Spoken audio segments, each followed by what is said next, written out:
জামিউল মুজিজাতের মধ্যে লেখা হয়েছে হযরত আবু বকর রাদিয়াল্লাহু আনহু যখন ইন্তেকাল করবেন, ঠিক এমন সময় হযরত আলীকে ডাকলেন, আলী আসেন, আপনার সাথে আমার দুটি কথা আছে। হযরত আলী রাদিয়াল্লাহু তাআলা আনহু আসছে। আসার পরে হযরত আবু বকর সিদ্দিক রাদিয়াল্লাহু আনহুর পাশে বসে, উনি মুমূর্ষ বিদায় হয়ে যাবেন। হাতটা ধরে বলেন, আলী রে, আমি আপনাকে ডাকছি দুটি ওসিয়ত করার জন্য। ও হযরত আলী, বলেন আমিরুল মুমিনিন, আপনি কি বলতে চান? আলী গো, আমি আবু বকর ইন্তেকাল হয়ে যাব। ইন্তেকাল হয়ে যাওয়ার পরে আপনি নিজ হাত দিয়ে আপনি আমার গোসল করাবেন। না না, হয় না, আরো জোরে বলেন। এটা হলো প্রেমের বহিঃপ্রকাশ। প্রেম প্রেম এটা আলাদা জিনিস, এটা দলিল দিয়ে বোঝা যায় না, হৃদয় থেকে মেনে নিতে হয়। ভালোবাসা দলিল দেয়া হয় না, ভালোবাসা দলিল দেয়া হয় না, পীর মুরিদি দলিল দেয়া হয় না, তাসাউফ দলিল দেয়া হয় না, নবীর প্রেম দলিল দেয়া হয় না। নবী প্রেম হয় কলিজার ভিতরে নবীর ভালোবাসা দিয়া। কথা বলেন ঠিক কিনা? আমরা ইয়া নবী সালামু আলাইকা বলার পরে দাঁড়ায় যাই। আমরা যারা সুন্নি তারা বসে থাকতে পারি না। কি কথা বলেন না কেন? কোটি টাকা দিলেও আমরা বসতে পারি না। কি কথা বলেন ঠিক? কোটি টাকা দিলেও বসে থাকতে পারি না, ও থাকা যায় না। এটা দলিল দিয়ে বোঝানো যায় না, দলিল দেয়া হয় না।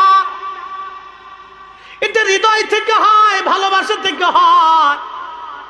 হুজুর কেবলা আসলেন, আপনারা সবাই দাঁড়ায় গেলেন। এটা দলিল দিয়ে হয় না, এটা হৃদয় থেকে হয়, ভালোবাসা দিয়ে। কথা কোন ঠিক কিনা? দলিল দিয়ে হয় না, হৃদয় থেকে হয়।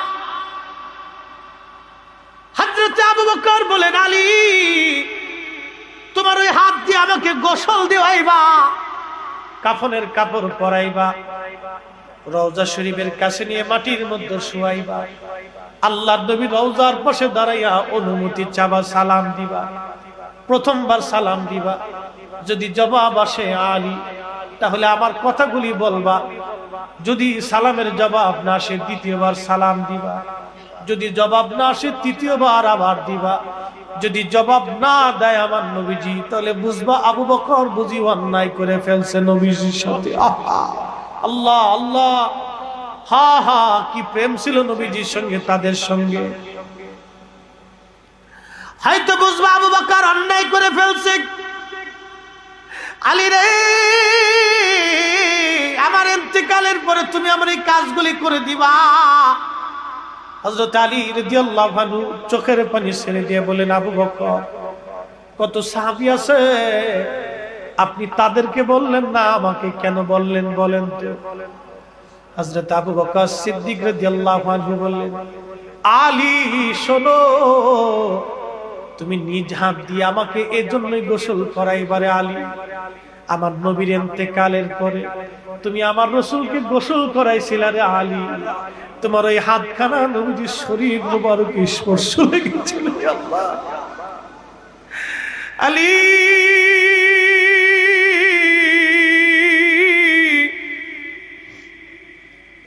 ওই হাতের স্পর্শ নবীজির